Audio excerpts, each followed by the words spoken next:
कश्मीर जिसकी सूरत है, कन्याकुमारी जिसके चरण, कश्मीर जिसकी सूरत है, कन्याकुमारी जिसके चरण, शहंशाह ताजमहल जिनका हृदय है, ऐसी पावन भूमि पर उपस्थित आप सभी को मेरा नमन, आप सभी को मेरा नमन। नमस्कार। आज मैं यहाँ अपने विषय 2047 के भारत में युवाओं की भूमिका पर अपने विचार प्रस्तुत करने हेतु उपस्थित हुई हूँ। 1947 में हमारा भारत देश आज़ाद हुआ था। कुछ ही वर्षों में यानी 2047 में हम अपनी आज़ादी के 100 वर्ष पूर्ण करेंगे। अब प्रश्न ये है कि इन 100 वर्षों में हमारा भारत देश कैसा होगा? इसका उत्तर बड़ा ही सरल है। जैसे हमारे युवा होंगे वैसा हमारा भारत होगा। 2047 का ये भारत कैसा होगा, इस प्रश्न का उत्तर किताबों में नहीं, आप सबकी आंखों में है। आज के युवा सिर्फ भारत का भविष्य नहीं बल्कि वर्तमान की धड़कन भी है। क्या कर सकता है युवा? भविष्य प्रमाण अवश्य देगा। देवीय शक्तियों का आह्वान हुआ है, अब दानव दल प्राण अवश्य देगा और युद्ध शुरू हो चुका है, अब धनुष्य पर बाण अवश्य होगा और राष्ट्र का युवा अब सक्रिय हो चुका है, अब विकसित भारत अवश्य होगा, अब विकसित भारत अवश्य होगा।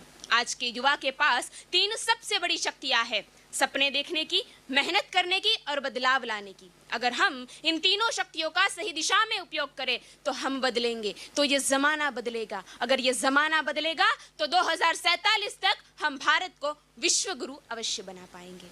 आज के युवा को आधुनिकता के साथ साथ हमारी संस्कृति को भी अपनाने की जरूरत है, क्योंकि हमारा भारत देश पूरे विश्व में सबसे पहले हमारी संस्कृति के लिए जाना जाता है।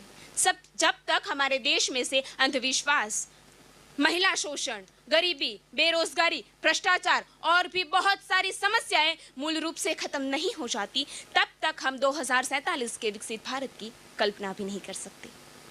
कहते हैं नौजवानी अगर चाहे तो ये पर्वत भी हिल जाए, नौजवानी अगर चाहे तो ये पर्वत भी हिल जाए और युवा अगर ठान ले तो पूरा इतिहास भी बदल जाए, पूरा इतिहास भी बदल जाए। 145 करोड़ जनसंख्या वाले इस देश में उत्तर से लेके दक्षिण तक, पूर्व से लेके पश्चिम तक, पृथ्वी से लेके चंद्र तक युवा मूल रूप से जुड़े हुए हैं। आज भारत के पास विश्व का सबसे बड़ा युवा धन है, फिर भी प्रश्न ये है कि हम आगे क्यों नहीं बढ़ पाते?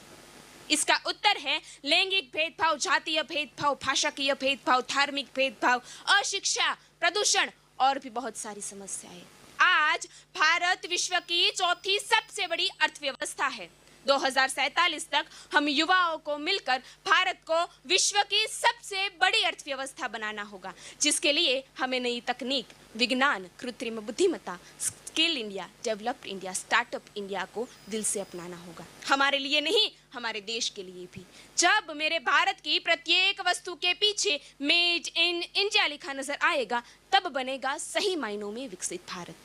कहते हैं जिस और जवानी चलती है उस और जमाना चलता है। मेरे विचारों में 2047 का विकसित भारत तब संभव होगा जब मेरे देश का युवा शिक्षित, कुशल और परिश्रमी होगा, तब बनेगा विकसित भारत। जब मेरे देश का युवा राष्ट्रभक्ति और प्रामाणिकता को अपनाएगा, तब बनेगा विकसित भारत। जब मेरे देश का युवा स्वच्छता अभियान में पूर्ण रूप से सहाय करेगा, तब बनेगा विकसित भारत। जब मेरे देश का युवा 4 बोतल वोडका, काम मेरा रोज का मूल रूप से त्याग करेगा, तब बनेगा विकसित भारत। जब मेरे देश का युवा महिलाओं की पूजा नहीं, इज्जत करेगा, तब बनेगा विकसित भारत। जब इस देश में बेटे और बेटी को समान बताया नहीं, समान जताया जाएगा, तब बनेगा विकसित भारत। और सिर्फ युवा ही क्यों, जब मैं, आप और सारा देश साथ मिलकर प्रयास करेंगे, तब बनेगा विकसित भारत। क्योंकि अगर ये देश आगे बढ़ेगा, ये समाज आगे बढ़ेगा, ये युवा आगे बढ़ेगा, तो ये विश्व आगे बढ़ेगा और हम 2047 तक वसुधैव कुटुंबकम की भावना को